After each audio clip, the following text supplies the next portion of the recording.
خواتین کیوں قرآن پڑھیں؟ کیونکہ ہمارے ہاں ایک بڑے عرصے سے کانسیپٹ یہ چلا آیا ہے کہ یہ تو مردوں کا کام ہے اور مرد ہی تفسیریں کرتے ہیں اور عورت قرآن پڑھ کے کیا کرے گی. جس طرح ایمان مرد اور عورت دونوں کے لیے ضروری ہے، جس طرح عمل مرد اور عورت دونوں کے لیے ضروری ہے، جس طرح حساب و کتاب مرد اور عورت دونوں کے لیے ہے، جس طرح جنت مرد اور عورت دونوں کے لیے ہے اور جہنم بھی مرد اور عورت دونوں کے لیے ہے جو ان میں سے برے کام کرے. یعنی ساری ریکوائرمنٹس جو مردوں سے ہیں وہی عورتوں سے ہیں، یہ دونوں کو کرنا ہے. طلب العلم فریضۃ علی کل مسلم، ہر مسلمان پہ فرض ہے، مرد ہو یا عورت.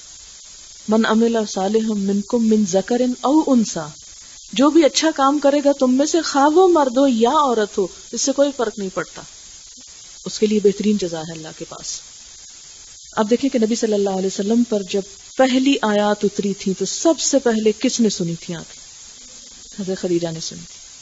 سب سے پہلی تعلیم قرآن کی ایک عورت کو دی گئی. یعنی نبی صلی اللہ علیہ وسلم کے الفاظ جو آپ نے جبریل امین سے سنے، وہ سب سے پہلے عام انسانوں میں سے جس کے کان سے ٹکرائے وہ عورت تھی، اور وہ اس پر ایمان بھی لے آئیں اور اس کے لیے عملی طور پر انہوں نے بہترین تعاون کیا جب تک زندہ رہیں. کہ حضرت عمر جیسے انسان کو مسلمان کرنے والا کون تھا؟ ان کی بہن. یعنی عمر نے کس سے قرآن سنا تھا؟ اپنی بہن سے سنا تھا. اسی لیے علامہ اقبال ایک شعر کہتے ہیں، ہے فارسی کا، میں پڑھوں پھر ترجمہ بھی کروں گی.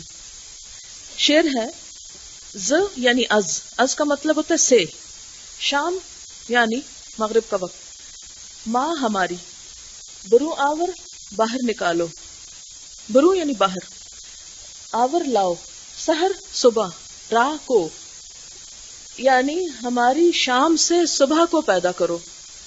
یعنی امت کی شام ہو گئی ہے، امت زوال پذیر ہو گئی ہے، اب کیا کرو؟ اس کے لیے سحری یعنی صبح کی روشنی لاؤ. یہ عورتوں کو خطاب ہے. بقرآن باز خاں، قرآن پڑھو، اہل نظر را. اہل نظر کس کو کہتے ہیں؟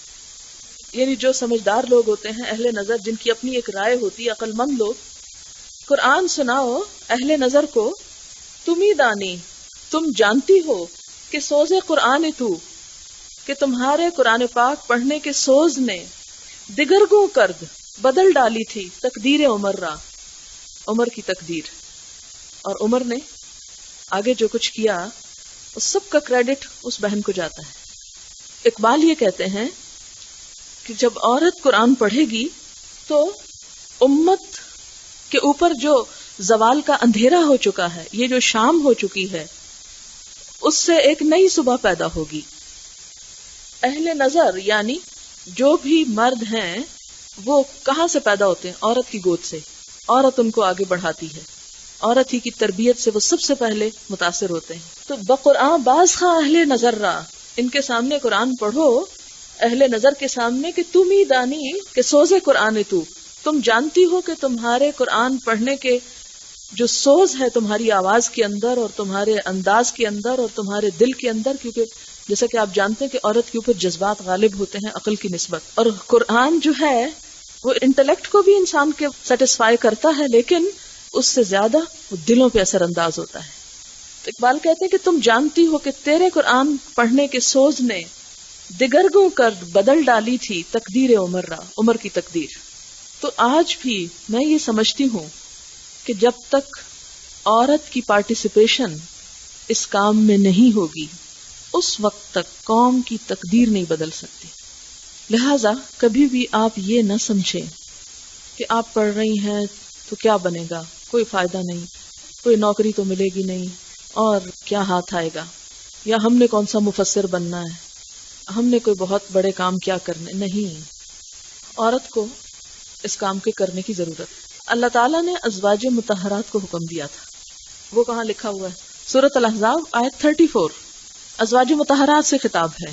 وَذْكُرْنَا، اور پڑھا کرو، ذکر کرو، مذاکرہ کرو، یاد کرو، ما یتلا، جو کچھ بھی پڑھا جاتا ہے، جو تلاوت کیا جاتا ہے، فی بیوتکن، تم سب کے گھروں میں. یعنی نبی صلی اللہ علیہ وسلم جو تعلیم تم کو دیتے ہیں، کس چیز کی تعلیم؟ من آیات اللہ، اللہ کی آیات کی، والحکمہ، اور حکمت کی باتوں کی. حکمت کیا تھی؟ نبی صلی اللہ علیہ وسلم کی وہ تفسیر جن کو ہم حدیث بھی کہہ سکتے ہیں. تو آپ دیکھیں کہ نبی صلی اللہ علیہ وسلم یہ کام کر ہی رہے تھے اور ازواج مطہرات بھی کر رہی تھی. آپ کو یہ معلوم ہوگا کہ عصر کے بعد کا وقت آپ صلی اللہ علیہ وسلم نے اپنے اہل خانہ کی تعلیم کے لیے رکھا ہوا تھا. ہم نے تو اس سنت کو بھی بھلا دیا.